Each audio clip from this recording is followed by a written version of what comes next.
गलती से हिंचू पहाड़ी चैनल में आए हो तो दोस्तों मैं आपसे बस रिक्वेस्ट यही करता हूँ कि आप कहानी पूरी देखें। कहानी पूरी देखने के बाद आपको लगेगा कि यार वाकई में एक अच्छी स्टोरी है और हमारे उत्तराखंड की राह रीति जीवित हो रही है। फिर दोस्तों मैं आप लोगों से यही कहूँगा, चैनल को लाइक भी करें, सब्सक्राइब भी करें और शेयर भी करें।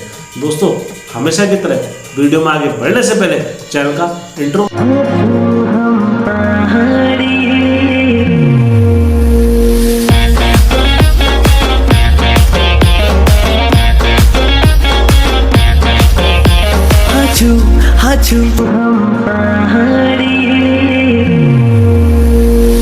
जय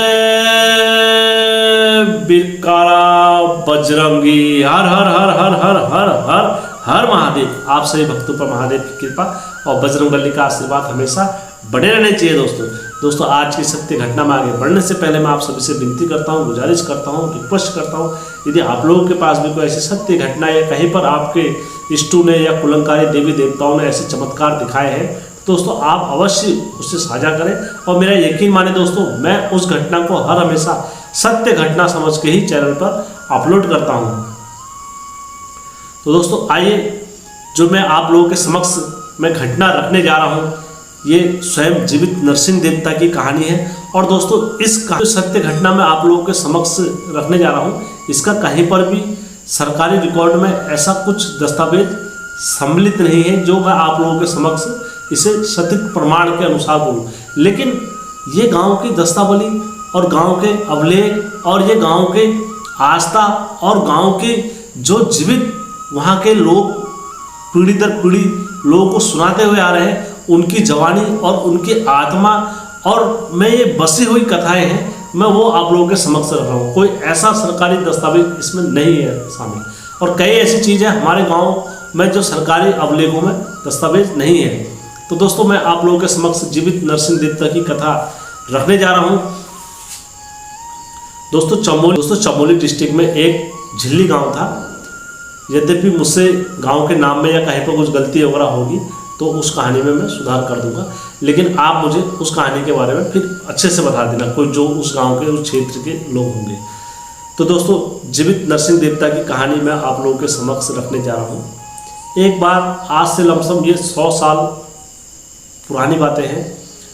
और जब शीतकालीन अवस्था चलती है तो जैसे आप सभी को पता है जोशीमठ में नरसिंह देवता स्वयं विराजमान है। तो जोशीमठ में भगवान बद्रीनाथ वहीं आके विराजमान रहते हैं जोशीमठ में। तो वहीं से दोस्तों मैं आप लोगों को चमोली में ये कथा लेके चलता हूँ। दोस्तों एक गांव जिसका नाम मैंने उल्लेख कर दिया है, उस गांव में आज से 100 साल पहले क्या हुआ, गांव में पूरा गांव सूखा पड़ गया। इस तरीके से सूखा पड़ गया दोस्तों, जो समझदार लोग थे और जो परिस्थितियों से लड़ना नहीं जानते थे और जो हर तरीके के व्यक्ति होते हैं, जो कुछ इस तरीके के व्यक्ति होते हैं कि उन्हें केवल अपने से मतलब होता है, उन्हें गांव की कोई पीड़ा या गांव के किसी दुख से कोई मतलब नहीं है, उन्हें सिर्फ अपने से मतलब था।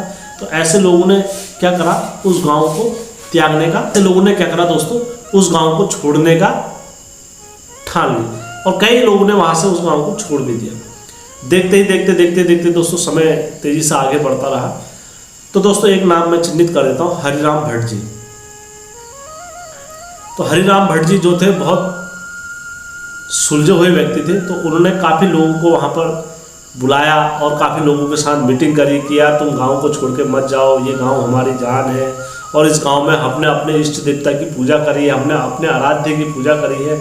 अगर आज हम इस अवस्था में अपने इस गांव को छोड़ के चले जाएंगे तो कैसे मुंह हम अपने बच्चों को दिखाएंगे, कैसे पूर्वजों को दिखाएंगे, कैसे क्या करेंगे, आप ये खुद सोचो।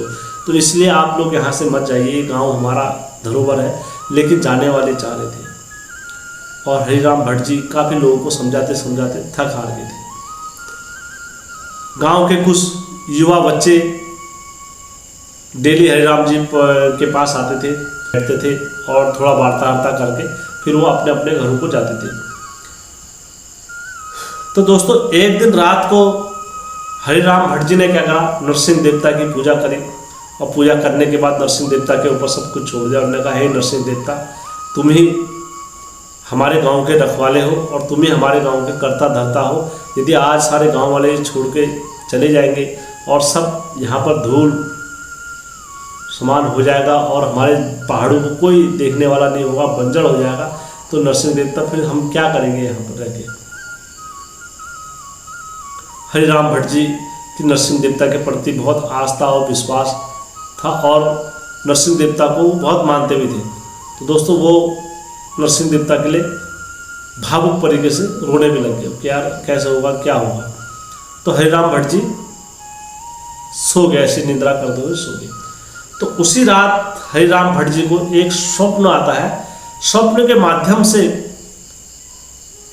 उन्हें बताया जाता है कि तुम पहाड़ की चट्टान के उस पार जाओ और जहां पर से रोशनी का अंत होगा, जहां पर से रोशनी का प्रकाश का पूरा अंत होता है, वहीं पर से कुछ धाराएं जल की निकलेंगी। तो आप वहां पर चले जाना, तो वहां से जल की धारा तुम्हें प्रकट होते हुए दिखाई देगी। तो दोस्तों जैसे ही हरिराम भट्ट जी सुबह उठे, सुबह उठने के बाद सारे गांव वालों को, बच्चों को एकत्रित करने के बाद उन्होंने कहा ऐसे स्थान पर चलो, रात मुझे स्वप्न आया था और स्वप्न के बाद मुझे ऐसे तरीके से बताया गया, आप लोग ऐसे स्थान पर चलो। और दोस्तों वो समय ऐसा था कि लोग सपनों पर विश्वास करते थे। आज की तरह नहीं कि मेरे को जो सपना आ रहा है तो मैंने सुबह भूल गया और अपना काम करा। नहीं दोस्तों, सपनों का मोल होता था। कोई सपने अगर तुम्हें रिपीटेड हो रहे हैं या कोई सपने तुम्हें दिख रहे हैं, तो सपने का किसी ना किसी तरीके से तुम्हारा नाता होता है या किसी ना किसी तरीके से तुम्हारा उस सपने के माध्यम से कुछ ना कुछ होता है दोस्तों, तभी वो तुम्हें स्वप्न होता है। सारे गांव के बच्चे और युवा लोग उस पहाड़ी में पहुंचे, अपने जो गांव की थी, क्योंकि हमारे पहाड़ों में गांव जैसे पहाड़ गांव नीचे होते हैं, जैसे पहाड़ ऊपर टॉप में होते हैं, तो उसी तरीके से वो सब लोग अपने उस पहाड़ी के टॉप में पहुंचे। तो दोस्तों जहाँ पर से रोशनी का अंत हो रहा था या जहाँ पर से रोशनी का उदय हो रहा था, तो वहाँ पर से एक पहाड़ में दरार जैसे आई थी। और दरार जैसे आई थी तो वहाँ पर से पानी की बूंदें टपक रही थी, टप टप टप करके। तो वहाँ पर से जब टपक रही थी तब जाके उन्होंने देखा, उन्होंने कहा इतने सूखे हुए पहाड़ में यहाँ पर पानी का होना असंभव है। और जब उस पत्थर को देखा, उस पत्थर की जो आकार था दोस्तों किसके जैसा था, सिंह की तरह था, शेर की तरह था। तो दोस्तों उसी पत्थर को वहाँ के लोगों ने क्या माना, भगवान माना। और वहाँ पर उस पत्थर को भगवान माना और वहाँ पर उस दिन से नरसिंह देवता की स्तुति हुई। उसी पत्थर को नरसिंह देवता माना और उस पत्थर की स्तुति हुई, उस पत्थर की आराधना हुई। तो दोस्तों वहाँ पर क्या हुआ कि बारिश हुई, और बारिश इस तरीके से हुई कि बहुत तकड़ी बारिश हुई दोस्तों। और जब से अभी तक उस गांव में कभी सूखा नहीं पड़ा जाता। डेली बरखा भी होती है, डेली वहाँ पानी भी आता है, डेली सब कुछ आता है। तो वहाँ के लोगों में धीरे धीरे हरियाली आई, और हरियाली आने के बाद चैन, गांव में चैन भी आया, खुशहाली आई, फिर लोग खुशहाल भी रहने लग गए। तो दोस्तों वहाँ पर जो नरसिंह देवता का पत्थर में प्राण रखे गए दोस्तों, वो जीवित नरसिंह देवता के नाम से रखे गए। और नरसिंह देवता के लिए कोई नई बात नहीं है, क्योंकि भगवान विष्णु ने नरसिंह अवतार पत्थर के खंबे से ही रखा था, और खंबे से भगवान विष्णु का अवतार नरसिंह के रूप में हुआ था। तो वहाँ पर पत्थर के रूप में भगवान नरसिंह को माना, और उसके लिए कोई नई मूर्ति नहीं बनाई गई, कोई नई विशेष मूर्ति नहीं, कुछ ऐसा नहीं। तो वहाँ पर उसी मंदिर को आराध्य समझ के सभी लोगों ने नरसिंह देवता की पूजा करी। दोस्तों इस कहानी का कोई ऐसा साक्ष्य प्रमाण मेरे पास नहीं है जो मैं आप लोगों के समक्ष रखूं, लेकिन ये वहाँ के स्थानीय लोगों की आस्था और विश्वास है। और वहाँ के स्थानीय लोग इस चीज को चैत्र शुक्ल के भादो पक्ष में दोस्तों हर वर्ष वहाँ पर एक मेला लगाया जाता है, जिसमें स्थानीय लोग काफ़ी धूमधाम से इकट्ठा होते हैं, और वहाँ के स्थानीय लोग अपने इष्ट के प्रति काफ़ी खुश और काफ़ी चीज़ें व्याख्या करते हैं अपने शब्दों में। तो दोस्तों ऐसे तो नरसिंह देवता की अनंत कथाएं हैं, और उसमें से कुछ ये कथाएं मेरे पास स्थानीय लोगों की आई। तो दोस्तों आप लोगों को ये कहानी अच्छी लगी होगी, अपनों के साथ, दोस्तों के साथ शेयर अवश्य करना, क्योंकि हेमचू पहाड़ी चैनल आपका अपना चैनल है दोस्तों। धन्यवाद दोस्तों।